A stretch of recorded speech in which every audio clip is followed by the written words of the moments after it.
Hello বন্ধুরা, Shanta's lifestyle চ্যানেলে তোমাদের সবাইকে স্বাগতম। আজকের রেসিপি সম্পূর্ণ নিরামিষ, মটর ডাল দিয়ে কাঁচা আম দিয়ে মটর ডাল। নিরামিষের দিনে তোমরা চাইলে একবার করে দেখতে পারো, খুব সুন্দর লাগে খেতে।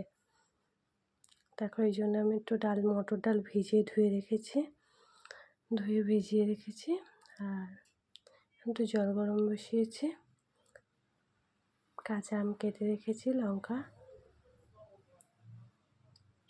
দেখো, এর ভিতরে মটর ডালটা ধুয়ে দিয়ে দিয়েছি। লঙ্কার বেশি ঝাল নিতে 5টা লঙ্কাই দিলাম। একটু লবণ দিয়ে দেবো এর ভেতরে। লবণ, লঙ্কার ডালটাকে একটু সেদ্ধ করতে দেবো। দেখো, 3টে সিটি দিয়ে সেদ্ধ করে নিয়েছি। আমি একটু বেশি সেদ্ধ করেছি, তোমরা চাইলে কম সেদ্ধ করতে পারো। কড়াইটা গরম হয়ে গেছে, আমি একটু তেল দিয়েছি।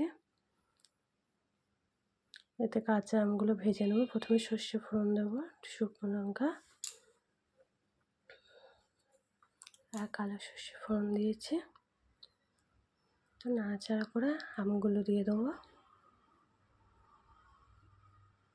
আমগুলো তেলের পরে একটু নাড়াচাড়া করে একটু হলুদ দিয়ে দেবো। এরপরে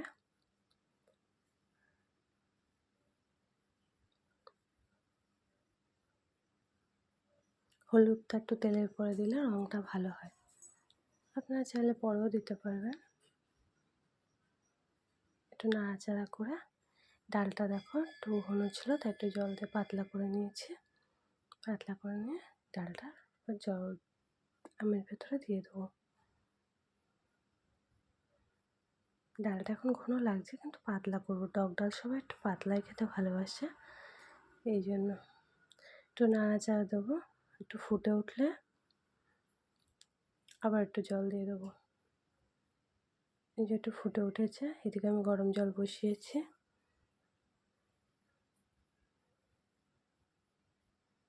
দেখো, ডালটা ঘন মনে হচ্ছে, এই জন্য আমি এবার একটু জলটা দিয়ে দেবো। যে গরম জলটা করে রেখেছিলাম, এই যে দিয়ে দিলাম। এবার একটু নাড়াচাড়া করে ঢাকা দিয়ে দেবো। ঢাকা দিয়ে 5-7 মিনিট ফুটিয়ে নিলে জোরে দিয়ে ডাল তৈরি। অনেকে টক ডালটা মিষ্টি মিষ্টি খায় একটু, তাই স্বাদ অনুযায়ী চিনি দিয়ে দেবে। আমি আমাদের স্বাদ অনুযায়ী একটু চিনি দিয়ে দিলাম। তারপর নাড়িয়ে চাড়িয়ে গ্যাসটা অফ করে দেবো।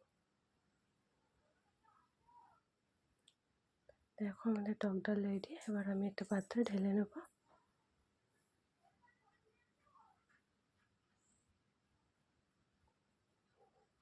দেখো, টক ডালটা দেখতে যেমন সুন্দর হয়েছে, খেতেও সুন্দর হয়েছিল। তোমরা একদিন ট্রাই করে দেখতে পারো নিরামিষের দিনে কাঁচা আম দিয়ে মটর ডাল। দেখো, ডালটা খুব সুন্দর পাতলা হয়েছে, কালারটাও খুব সুন্দর হয়েছে।